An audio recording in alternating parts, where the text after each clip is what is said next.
The ship shook hard as it passed through the asteroid field. T held the controls tight and moved between the floating rocks with careful hands. Behind him, the engines made a sound he did not like. They were old. Everything on this ship was old. "How much longer?" Hannah asked from her seat. She was looking at the scanner, watching the asteroids move around them. 10 minutes, T said. Maybe less if the engines don't die. Wu laughed from the back of the ship. He was young, maybe 23 years old, and he laughed at everything. "The engines won't die. I fixed them yesterday." "You fix them every day," Hannah said. "That's the problem." T smiled but did not turn around. He liked his crew. They were small, just 3 humans on a salvage ship far from Earth, but they were good. They had been together for 2 years now, picking through old space stations and dead ships, selling what they found to survive. But survival was getting harder. The last 3 jobs had paid almost nothing. Their food was running low. The ship needed new parts they could not afford. That was why they were here, flying toward a planet that everyone in the galaxy called the Graveyard of the Bold.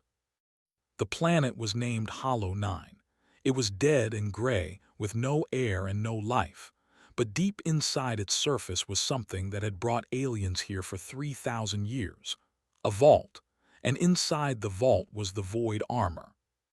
T did not care about the armor. He was not a warrior or a king. He was just a man who fixed things for money. But an old alien named Vrel had contacted them 2 weeks ago with an offer. Vrel was a scholar who had studied the armor for 50 years. He was too weak and too old to visit the vault himself. He wanted T's crew to go inside, take pictures, record everything, and bring the data back to him. The payment was more money than T had seen in his entire life.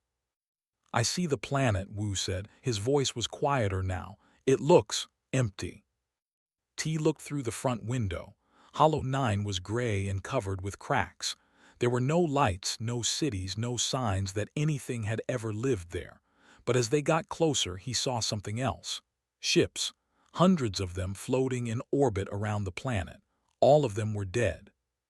"Those are not salvage ships," Hannah said slowly. "Those are warships.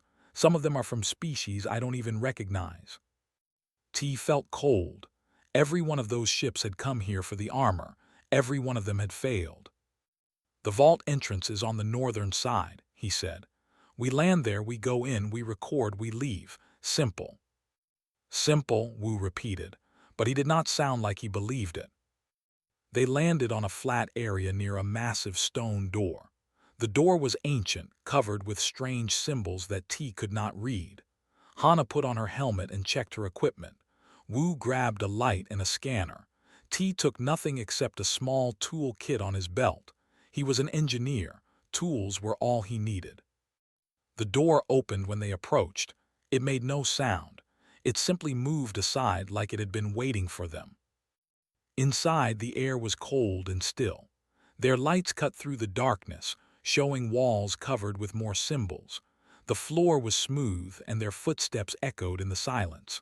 They walked for a long time, going deeper and deeper into the planet. Then they found the bodies. The first one was tall and blue, with 4 arms and a face frozen in fear. It wore armor that looked expensive and carried weapons that looked powerful. None of it had helped. "What killed it?" Wu whispered. Hannah knelt down and ran her scanner over the body. Her face became pale. Internal liquefaction. Something destroyed everything inside its body. Organs, bones, everything turned to liquid. They kept walking. More bodies appeared, dozens of them, then hundreds.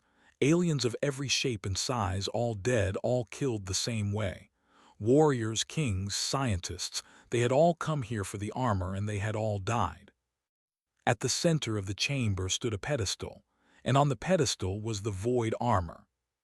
T stopped breathing. The armor was beautiful. It was black, so black that it seemed to eat the light around it. Strange patterns moved across its surface, shifting and changing like living things. It was shaped like a human suit, but T knew that was wrong. The pale ones, the ancient species who had built it, were not human. The armor just looked that way right now. Don't touch it, Hana said. Her voice was shaking. Whatever you do, don't touch it. I wasn't planning to, T said. He pulled out his recording device and started to document the chamber. The walls, the bodies, the armor itself. Vrel would pay well for this. They would be rich. They could fix the ship, buy food, maybe even take a vacation somewhere warm. Wu moved to the left side of the chamber, scanning the symbols on the wall. His foot hit something on the floor, a small stone, maybe a piece of old machinery, and suddenly the room began to shake. Lights exploded from the walls. The floor tilted.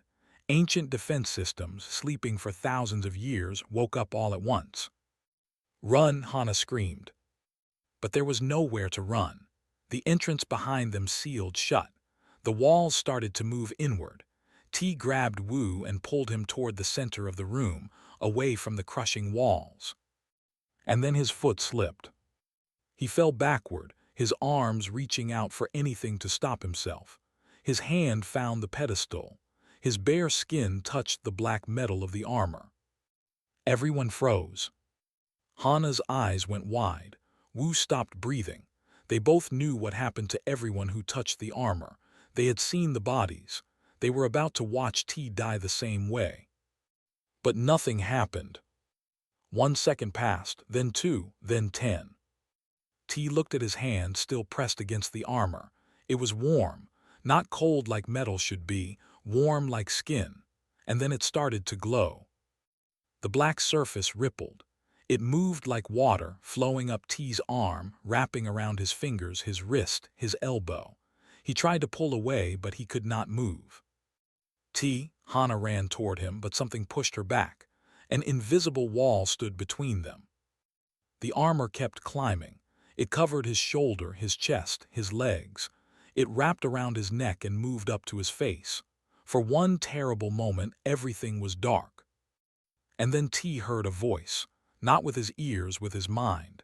It was old, older than anything he had ever known, and it asked him one simple question. Will you carry the weight? T did not understand. He did not know what the armor wanted. He did not know what it meant.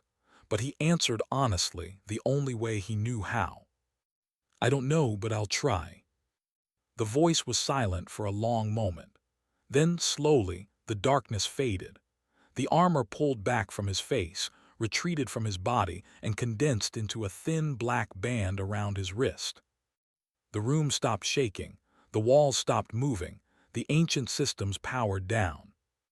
Hana reached him first. She grabbed his shoulders and looked into his eyes. Are you alive? Are you hurt? What happened? T looked at the black band on his wrist. He could feel it there, warm and patient, waiting. 3,000 years of warriors and kings had tried to claim this armor. All of them had died. And now it belonged to a human salvage captain, who had no idea what to do with it. I think, T said slowly, we might have a problem. The vault was collapsing around them. Ancient stone fell from the ceiling, and cracks spread across the floor like lightning. But T stood still, staring at the black band on his wrist. We need to move, Wu shouted. He grabbed T's arm and pulled him toward a new opening in the wall, a passage that had not been there before. Hana led the way, her flashlight cutting through the dust and smoke. They ran through tunnels that twisted and turned, going up instead of down. The ground shook beneath their feet. Rocks fell around them. T could barely see, barely think, but his legs kept moving. Then they saw light, real light, sunlight from the surface. They burst out of the vault just as the entrance collapsed behind them. For a moment, they stood in the gray dust of Hollow 9, breathing hard, alive. What just happened? Wu asked. He was bent over, hands on his knees, trying to catch his breath. T looked at his wrist again. The black band was smooth and quiet. It looked like a simple piece of jewelry, nothing more. But he could feel it in his mind, a presence, old and patient, watching. The armor, Hana said. She stepped closer to T, her eyes fixed on the band. It bonded with you. That's never happened before, not in 3,000 years. They made it back to the ship and took off fast. The planet disappeared behind them as they flew toward Vrel's station. No one spoke for a long time. The only sound was the hum of the old engines. Finally, Hana broke the silence. I scanned you while you were unconscious on the way up. The armor is connected to your nervous system. It's inside your brain, your spine, everywhere. I don't think it can be removed. T touched the band. It doesn't feel bad, it feels calm. Calm, Wu laughed nervously. That thing killed hundreds of people. It turned their insides to soup, and now it's calm. It was protecting itself, T said. He did not know why he said it. The words just came out. Everyone who touched it wanted to use it, to conquer, to control. The armor could feel their greed. It rejected them. Hana and Wu stared at him. How do you know that? Hana asked softly. T closed his eyes. Images flashed through his mind. He saw the pale ones, tall, thin creatures with silver skin and sad eyes. He saw their civilization rise and fall. He saw their wars, their guilt, their final decision to create something better. It showed me, he said. When I touched it, it showed me everything. The pale ones had been conquerors once. They had spread across the galaxy, taking what they wanted, destroying anyone who resisted. But over thousands of years, they grew wise. They looked back at what they had done and felt shame. They tried to change, to become protectors instead of destroyers. But it was too late. Their enemies had grown too strong. The pale ones knew they would not survive. So they built the void armor, not as a weapon, but as a gift for whoever would come after them. A gift for someone who understood that true strength was not about power. They wanted a guardian, T said. Someone who would protect instead of conquer. Someone who felt doubt instead of pride. Doubt, Wu asked. What do you mean? T opened his eyes. The armor asks a question when you touch it. It asked me if I would carry the weight. Every alien who touched it before me answered with certainty. They said yes, of course, absolutely. They were proud and confident. The armor rejected them. And you, Hana asked. I said I didn't know. I said I would try. The ship was quiet again. Outside the windows, stars drifted by. Vrel's station was still hours away. So humans are different, Hana said finally. We're the only species that admits when we don't have the answers. Maybe, T said, or maybe I was just scared. Wu laughed. This time it was real. Being scared and being honest are sometimes the same thing. They reached Vrel's station as the local star was setting behind a small moon. The station was old, floating alone in empty space, covered with dishes and sensors and equipment that T did not recognize. A dock opened for them, and they landed inside. Vrel was waiting for them. He was a small creature, shorter than any of them, with gray skin and 4 eyes that blinked at different times. He walked slowly, supporting himself with a metal cane. But when he saw T, when he saw the band on T's wrist, he stopped completely. Impossible, Vrel whispered. T stepped off the ship. You said you wanted data from the vault. I have it. The recordings are on this device. But Vrel was not looking at the device. He was looking at the armor. I have studied the void armor for 50 years, Vrel said. His voice was trembling. I have read every record. I have seen the bodies of those who failed. I truly believed, that no one would ever bond with it, that the pale ones had set an impossible test. He reached out with one shaking hand, stopping just short of T's wrist. May I? T nodded. Vrel touched the band. Nothing happened. He pulled his hand back and laughed, a strange, sad sound. It does not want me, he said. Of course it does not. I am old, tired. I have no fight left in me. But you, he looked up at T with all 4 eyes. What did you feel when it bonded with you? T thought about it. I felt like it was looking for something, like it had been waiting for a very long time, and when it found me it was relieved. Vrel nodded slowly. 3,000 years, 3,000 years of waiting, and in the end it chose a human, a species so young that most of the galaxy does not even know you exist. Is that bad? Wu asked. Bad? Vrel shook his head. No, it is remarkable. The armor could have chosen anyone, the greatest warriors, the wisest kings. Instead, it chose a salvage captain from a small blue planet on the edge of nowhere. He turned and began walking deeper into the station. Come, we must talk. The armor has been quiet for centuries, but now it has awakened. Word will spread, and when it does, everyone in the galaxy will come for you. They followed Vrel through narrow corridors filled with books and screens and strange objects from 100 different worlds. He led them to a room with soft chairs and a large window that looked out at the stars. The void armor is not just a weapon, Vrel explained. He sat down heavily, breathing hard from the walk. It is the most powerful technology ever created. It can manipulate gravity, phase through solid matter, generate weapons from pure thought. Whoever wears it cannot be defeated. Then why didn't the Pale Ones use it to save themselves? Hana asked. Vrel's eyes were sad. Because they knew they were not worthy. They had spent too long as conquerors. The armor would have rejected them too. So they left it behind, hoping that someday someone better would find it. T looked at the black band. It pulsed once, warm against his skin. He still did not understand why it had chosen him. He was not special. He was not brave or strong or wise. He was just a man who wanted to take care of his crew. Maybe he thought that was enough. What happens now? He asked. Before Vrel could answer, an alarm screamed through the station. Red lights flashed on every wall. Wu jumped to his feet and ran to a console. A ship just dropped out of hyperspace, he said. His face was pale. It's big, really big. Vrel's 4 eyes went wide with fear. Show me. The window changed, becoming a screen. And on that screen was a warship, massive and dark, covered with weapons and scars from 1,000 battles. Painted on its side was a symbol that made Vrel gasp. The Malin Dominion, he whispered. Keth has come. T did not know who Keth was, but from the look on Vrel's face, he knew that their problems were just beginning. The band on his wrist grew warm again. The armor knew too. The warship filled the screen. It was bigger than anything T had ever seen, a mountain of metal and weapons floating in the darkness of space.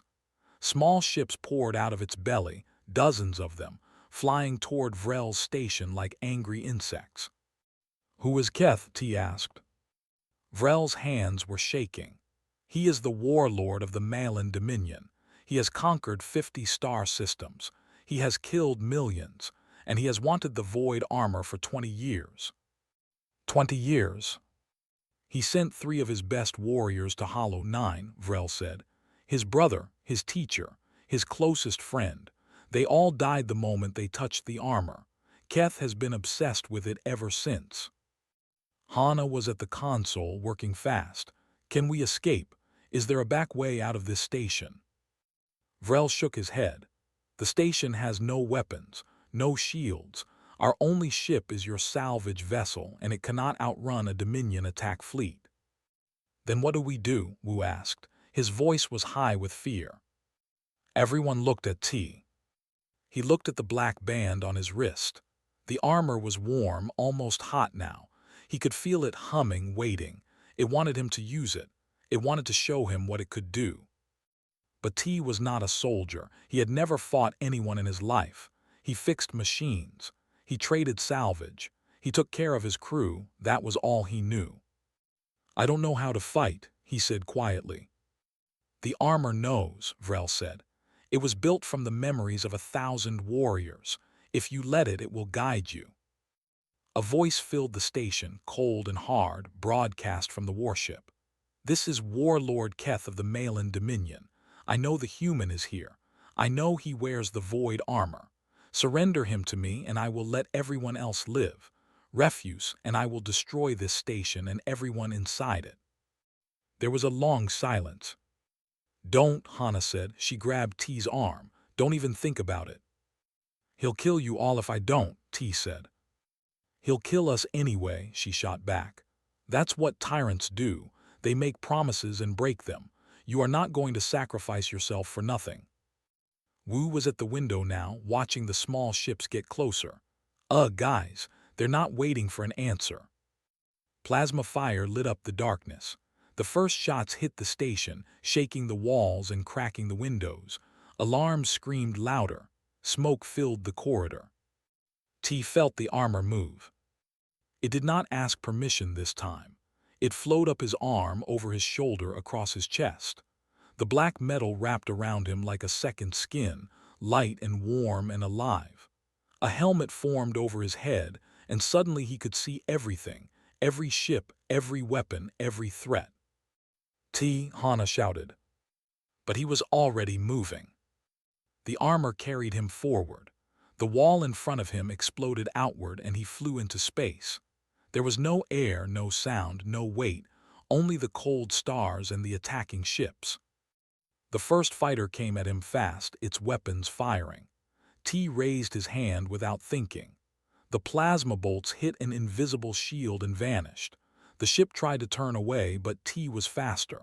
He touched its wing and pushed, and the whole thing spun out of control, crashing into another fighter behind it. More ships came. The armor showed him how to move, how to dodge, how to strike, how to use gravity itself as a weapon. He did not feel like himself. He felt like a storm, unstoppable and free. But he was not killing. Even in the chaos, he noticed that. The armor was helping him disable the ships, not destroy them. It was pushing pilots away from their controls, cracking engines, breaking weapons, but leaving the aliens inside alive. This was not a weapon of conquest. It was a weapon of protection. Keth's voice came again, this time only for T. Impressive, but you are one human. I have an army. The warship's main cannon powered up. T could see the energy building inside it, enough power to destroy a moon. Your friends are still on that station, Keth said. You can save them or you can fight me. You cannot do both. The cannon fired. T moved without thinking. He put himself between the blast and the station, raised both hands and pushed. The energy hit him like a wall of fire. The armor absorbed it, redirected it, scattered it into the void. For a moment, T felt like he was holding the heart of a star in his hands. The pain was incredible. But he did not move. The blast ended. T floated in space, his armor cracked and smoking. Vrel's station was still there. His crew was still alive. He had saved them. But Keth had used those seconds to land troops on the station. When T flew back, he found Dominion soldiers everywhere.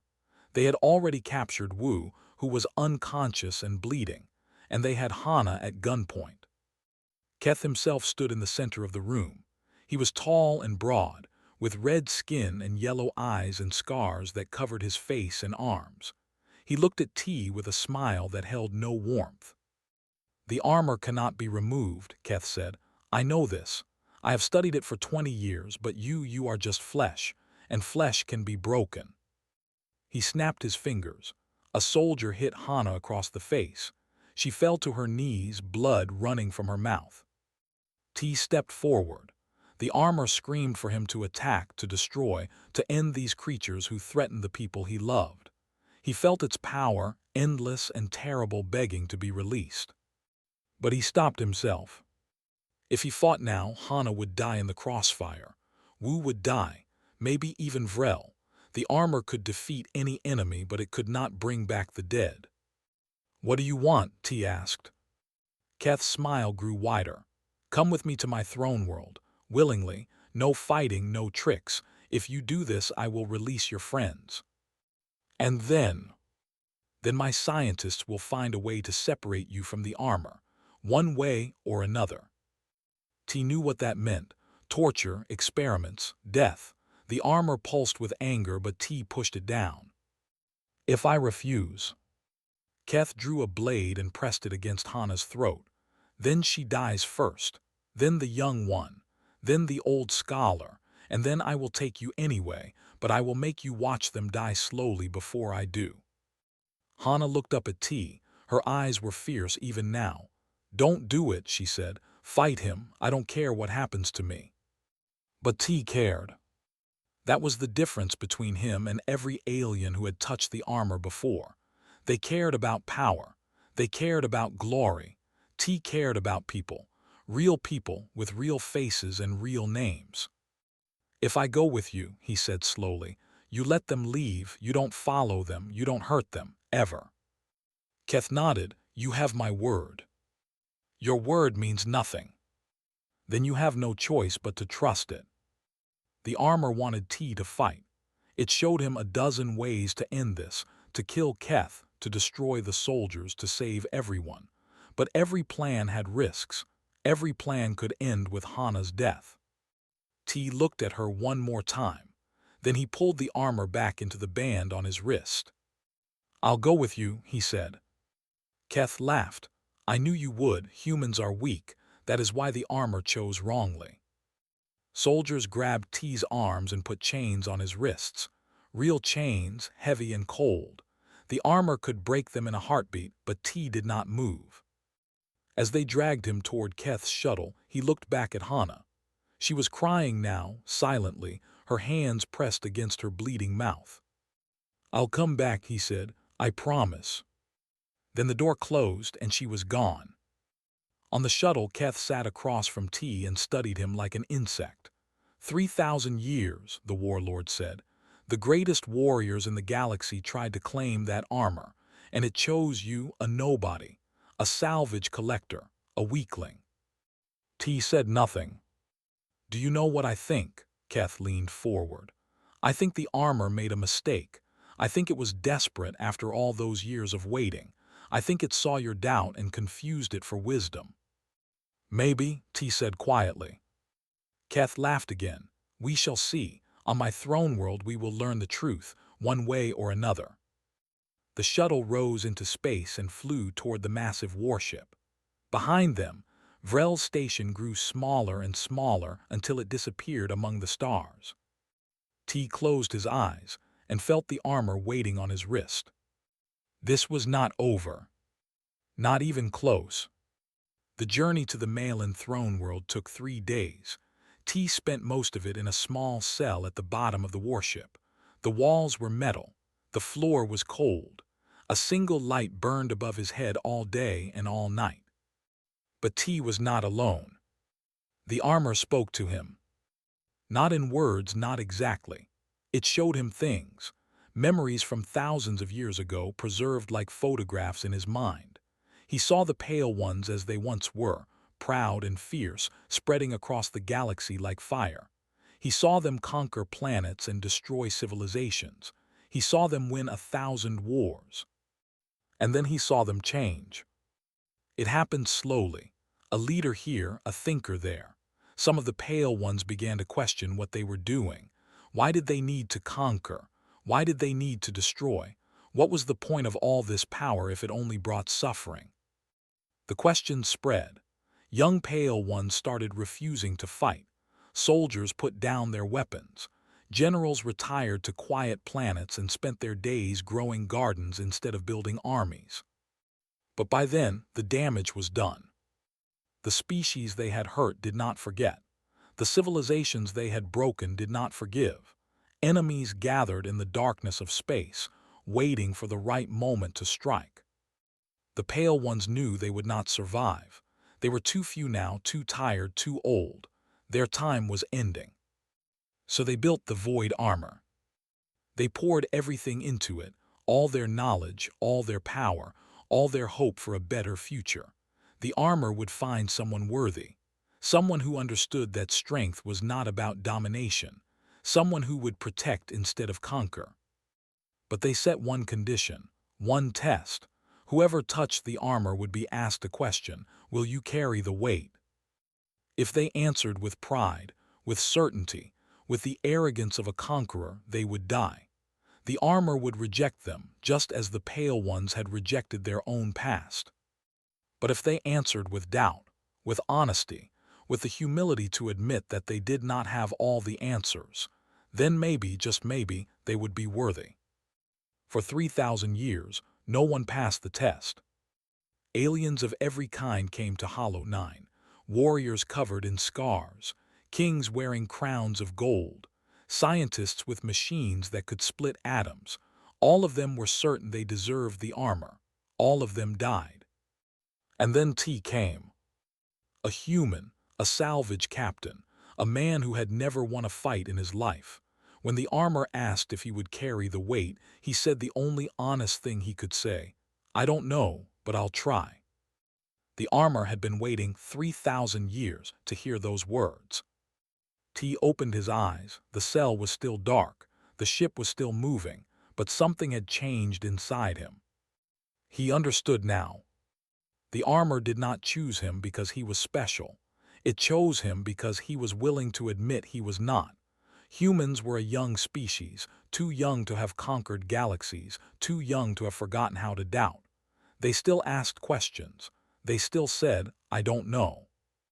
In a galaxy full of ancient, proud, certain civilizations, that made humans rare. That made humans worthy. The cell door opened. Two soldiers grabbed T and dragged him down a long corridor. They did not speak. They did not need to. T knew where he was going. The throne world appeared through the windows, a massive planet covered in cities and factories and fortresses. Smoke rose from 1,000 fires. Ships filled the sky like birds. This was the heart of the Malin Dominion, home to 1 billion soldiers and a warlord who had never lost a battle. They brought T to a chamber deep beneath the surface. It was full of machines, strange devices with needles and wires and screens that showed images of his brain. Scientists in white coats moved around him, speaking in a language he did not understand. Keth stood in the corner, watching. "Begin," he said. They strapped T to a table. They attached wires to his head, his chest, his arms. They scanned him with devices that hummed and clicked. For hours, they studied the armor, trying to understand how it worked, trying to find a way to remove it. But the armor would not cooperate. Every time they tried to separate it from T's body, it retreated deeper inside him. Every time they tried to force it out, it resisted. The black band on his wrist became thinner and thinner, hiding, waiting. "It is not possible," one scientist said finally. "The armor is bonded to his nervous system at the molecular level. Removing it would kill him." Keth smiled. "Then we will try other methods." The torture began. They used electricity first. Bolts of lightning shot through T's body, making his muscles scream and his mind go white with pain. The armor could have protected him. He felt it trying, but he held it back. If he used its power, he would have to fight, and if he fought, Hana might die. So he endured. They used cold next. They dropped his body into a tank of ice water and held him there until his heart almost stopped. They pulled him out, warmed him up, and did it again, and again, and again. Still T did not break. Keth grew angry. He came to the chamber himself, grabbed T by the hair and looked into his eyes. "Why do you resist?" he demanded. "You are not a warrior, you are not a hero, you are just a man. Why do you suffer for that armor?" T looked at him through swollen eyes. "I'm not suffering for the armor, I'm suffering for my friends." "Your friends are gone. The old scholar's station was destroyed after you left. Everyone on board is dead." T's blood went cold. "You're lying." "Am I?" Keth showed him a screen. T saw Vrel's station, or what was left of it, wreckage floating in space, fire and smoke and debris. "My ships caught them trying to escape," Keth said. "They fought bravely. Your little crew even managed to destroy 2 of my fighters, but in the end," he shrugged, "they died like everyone else." T felt something crack inside him. Hana, Wu, even old Vrel, who had only wanted to understand the armor's secrets, all of them were gone. Because of him. The armor pulsed on his wrist. It was angry now, angrier than it had ever been. It wanted to destroy Keth. It wanted to tear this whole planet apart. And for the first time, T wanted to let it. But then he remembered. Hana's face in the station, telling him not to give up. Wu's laugh, bright and young and full of hope. They had believed in him. They had trusted him. And they had told him not to become a monster. T closed his eyes and pushed the anger down. The armor resisted for a moment, then went quiet. It understood. Revenge was not the answer. It never had been. The Pale Ones had learned that lesson 3,000 years ago. T would not forget it now. So, Keth said, will you give me the armor, or will I have to kill you too? T looked up at him. You can kill me if you want, but the armor will never be yours. It doesn't want conquerors. It never did. Keth stared at him for a long moment. Then he laughed, a cold, empty sound. Bring the prisoner, he said to his soldiers, the special one. The door opened. 2 guards dragged someone into the chamber, someone small, bruised, bleeding. Someone alive. T's heart stopped. It was Hana. She looked up at him with tired eyes. One of her arms hung at a strange angle, clearly broken. Her face was covered in cuts and burns, but she was alive. The station was destroyed, Keth said, but I kept her. I knew she might be useful. Hana tried to smile. Hey, Captain, sorry, I tried to get away. T felt tears running down his face. You're alive.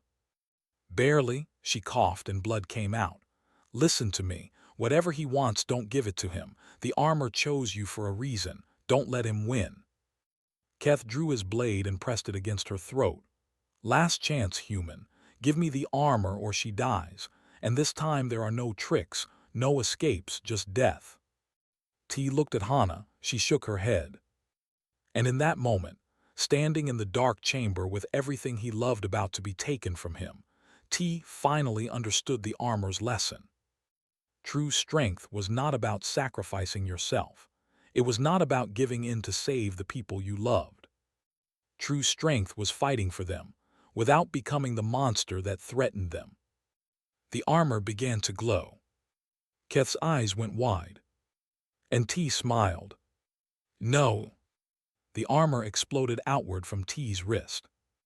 It covered his body in less than a heartbeat, flowing over his skin like black water, wrapping around his arms, his chest, his legs. The straps holding him to the table snapped like paper. The wires attached to his head turned to dust. The chains on his wrists shattered into 1,000 pieces. Keth stumbled backward, his blade still raised. Kill him, he screamed at his soldiers. Kill him now. Plasma bolts filled the air. Dozens of weapons fired at once, each one powerful enough to burn through steel. The light was so bright that Hana had to close her eyes. But when she opened them, T was still standing. The armor had absorbed every shot. The black metal glowed with golden light, and the patterns on its surface moved faster than before, alive, hungry, ready. T raised one hand. A wave of force exploded outward, throwing the soldiers against the walls. Their weapons flew from their fingers and crashed to the floor. In seconds, every guard in the room was unconscious. Only Keth remained standing. The warlord looked at T with something that might have been fear, but he was too proud to run. He raised his blade and charged. The fight was short. Keth was a warrior. He had trained for 50 years. He had killed thousands of enemies with that blade. But the armor was built by a civilization that had mastered warfare and then chosen peace. It knew every move before Keth made it. It saw every attack before Keth threw it. T did not even try to hit him. He simply dodged. Again and again, Keth swung his blade, and again, T stepped aside. The warlord grew tired. His attacks became slow, clumsy, desperate. Finally, T caught the blade in his armored hand. The metal bent like soft clay. He pulled it from Keth's grip and threw it across the room. Keth fell to his knees. "Kill me," he said. His voice was broken now, all the pride gone, all the anger emptied out. "That is what you are supposed to do. That is what the armor was built for, to destroy people like me." T looked down at him. The armor wanted to agree. It showed him visions of justice, Keth's victims, the millions who had died under his rule, the planets burned and civilizations destroyed. This creature deserved death. He had earned it 1,000 times over. But T thought of the Pale Ones. They had been conquerors too once. They had killed and burned and destroyed. And in the end, they had learned that killing only created more killers. Violence only created more violence. The cycle never ended. Until someone chose to end it. No, T said. He pulled the armor back. It retreated from his body, flowing down into the black band on his wrist. He stood there in his torn clothes, tired and bleeding and small, just a man. Keth stared at him in confusion. What are you doing? I'm not going to kill you, T said. The armor didn't choose me so I could become another tyrant. It chose me because I know how to stop. He walked past Keth and knelt beside Hana. Gently, he lifted her in his arms. She was lighter than he remembered, too light. Let's go home, he said. They left the chamber.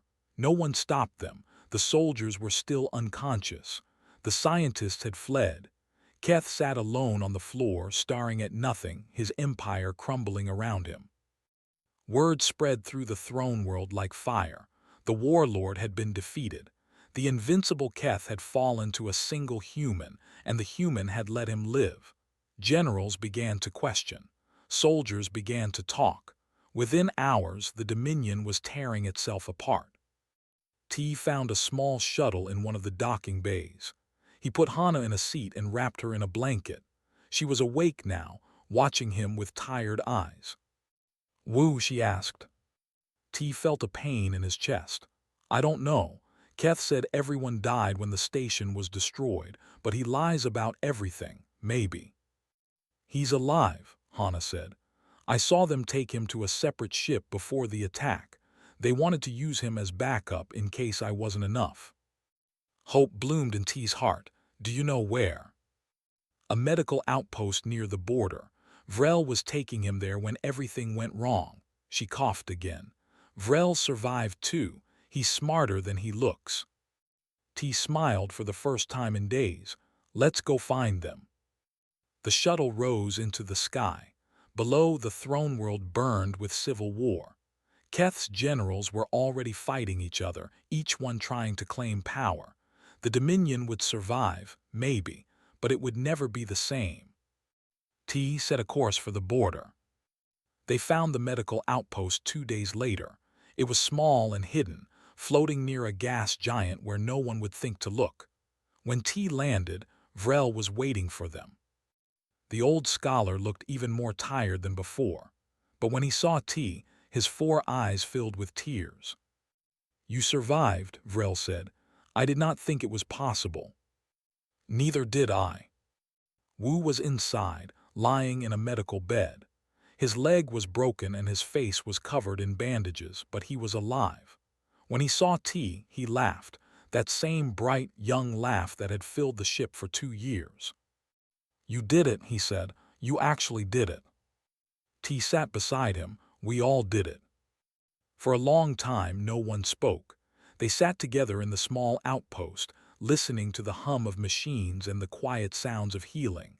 Hana fell asleep in her chair. Wu drifted off soon after. Even Vrel closed his eyes and rested. But T stayed awake. The armor was quiet on his wrist. He could feel it there, patient, content, waiting. It had done what the Pale Ones created it to do. It had found someone worthy. But T knew this was not the end. The galaxy was full of warlords like Keth, full of tyrants and conquerors and proud, certain creatures who believed they deserved power. Some of them would come for the armor. Some of them would try to take it. What would he do then? He looked at his sleeping crew, his family, the people he had almost lost forever. He would protect them. That was all. He would not conquer, he would not destroy, he would not become the thing he fought against. He would just try. Months passed. T's ship drifted through a quiet sector of space, hauling salvage from a dead station. Wu was at the controls, laughing at something Hana had said. The engines hummed, still old, still held together with tape and hope, but working. Life went back to normal, or as normal as it could be. Across the galaxy, scholars studied what had happened. They wrote papers and held debates and tried to understand how a human, from a species so young and small, had been chosen by an artifact that rejected the greatest beings in existence. They did not understand. Humans were not the strongest species. They were not the smartest or the oldest or the wisest. They made mistakes constantly. They doubted themselves all the time. They said, "I don't know," more than any other words. But maybe that was the point. In a galaxy full of certainty, humanity offered something different, something rare. The willingness to admit they were not perfect, the courage to try anyway. The armor had waited 3,000 years for that. T sat in his captain's chair and watched the stars drift by. The black band was warm on his wrist, not demanding, not angry, just there. A reminder, a promise. He was not a hero. He was just a man who fixed things and loved his crew and tried to do the right thing. And for the armor, that was enough. Hana came to stand beside him. She was healed now, her arm in a sling but her eyes bright. "What are you thinking about?" "Nothing," T said, "everything." She smiled. "Sounds about right." Somewhere far away on a throne world still burning with war, Keth sat in the ruins of his palace and stared at the sky. He had lost everything, his power, his army, his pride, but he was alive. He did not understand why. The human had defeated him completely. The armor could have killed him in a heartbeat, but instead the human had walked away. Why? Keth did not know. He had spent his whole life taking what he wanted, destroying anyone who stood in his way. He had never let an enemy live. And now, sitting alone in the ashes of his empire, he began to wonder if maybe, just maybe, he had been wrong about everything. It was a small thought, a quiet doubt, nothing that would change the galaxy. But it was a start. And in the end, that was all the Pale Ones had ever hoped for. Not a perfect guardian, not a flawless hero. Just someone who was willing to try. T's ship flew on through the stars, carrying its small crew toward the next adventure. The armor rested on his wrist, patient and warm. It had waited 3,000 years.